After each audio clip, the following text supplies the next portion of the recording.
jelas adalah logistik utama dalam penyelenggaraan pilkada ini kotak suara, bilik suara. Kotak suara ada dua jenis. Pertama kotak pemilihan gubernur dan wakil gubernur Jawa Barat. Yang kedua kotak pemilihan bupati dan wakil bupati Pangandaran. Yang seluruhnya logistik pelaksanaan pemungutan dan penghitungan suara berada di dua kotak itu.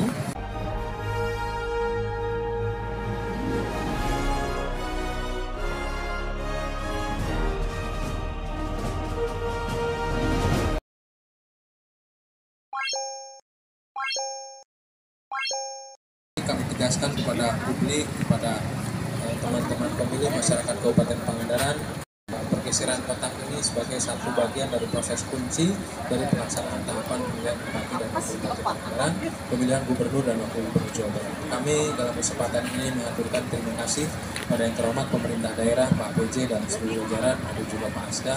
Saya hormati Pak Dandim beserta seluruh jajaran, Pak Kapolres dan seluruh jajaran, Pak Kasatpol PP, Ketua Bawaslu, semua pihak bersama-sama sebagai bentuk transparansi kami pastikan pelaksanaan tata kelola logistik ini sudah sesuai dengan prosedur dan tata kelola dalam ketentuan PKPU dan peraturan terkait, sehingga kami pastikan hari ini dilepas sampai ke gudang PPK, di mana gudang PPK tersebar di 10 kecamatan, semuanya sudah sesuai dengan prosedur, baik dari sisi kapasitas dan juga ketentuan lain, termasuk juga keamanan dari sisi resapan air, termasuk juga tahan terhadap curah hujan dan seterusnya dan seterusnya. Saya kira itu yang perlu kami tekankan.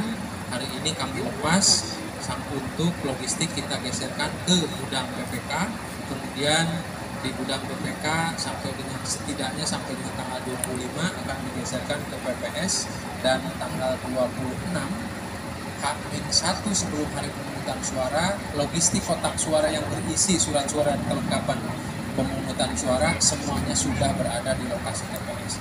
Hari ini KPU Kabupaten Pangandaran melaksanakan proses distribusi tahapan distribusi logistik pilkada, yang kita distribusikan kotak suara, bilik suara, dan juga di dalamnya berisi seluruh kebutuhan perlengkapan pemungutan dan penghitungan suara, terdiri dari surat suara, kemudian juga kelengkapan ATK, alat bantu, kemudian juga alat coblos dan lain sebagainya. Semua perlengkapan di TPS, perlengkapan pemungutan dan penghitungan suara, semuanya hari kita distribusikan. Distribusi oleh KPU ke gudang PPK di seluruh wilayah kerja KPU Kabupaten Pangandaran, dan untuk selanjutnya nanti dari gudang PPK tanggal 25 rencananya kita geserkan ke PPS, dari PPS lalu ke TPS. Pengawalan sepenuhnya kita libatkan dan kita serahkan kepada unsur kepolisian dan juga TNI dan juga Pol PP. Jadi 3 pilar semuanya terlibat, semuanya dikawal ketat dari mulai pemberangkatan sampai ke lokasi gudang masing-masing di PPK. Kita 774 TPS, berarti ya sekitar 774 kotak untuk pemilihan gubernur, 774 kotak untuk pemilihan bupati, wakil bupati. Itu jumlah logistik yang kita distribusikan hari ini.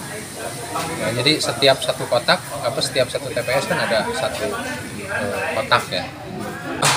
Pertama logistik, untuk terkait logistik, kami pastikan logistik sesuai dengan prosedur. Kita pastikan penata kelolaan logistik ini sesuai dengan prosedur. Dan kami berpesan kepada masyarakat, hari ini tentu H-4 menuju hari pemungutan suara, kami mengajak pada seluruh masyarakat Kabupaten Pangandaran untuk berpartisipasi datang ke TPS pada hari Rabu, ini hari Sabtu, hari Minggu, hari Senin, hari Selasa, persis H-4 dengan hari ini menuju hari pemungutan suara. Mari kita salurkan aspirasi kita, karena datang ke TPS sebagai kesempatan kita terlibat menentukan masa depan Pangandaran dan masa depan Jawa Barat. Abdullah Haris melaporkan untuk Global TV Aktual dari Pangandaran, Jawa Barat.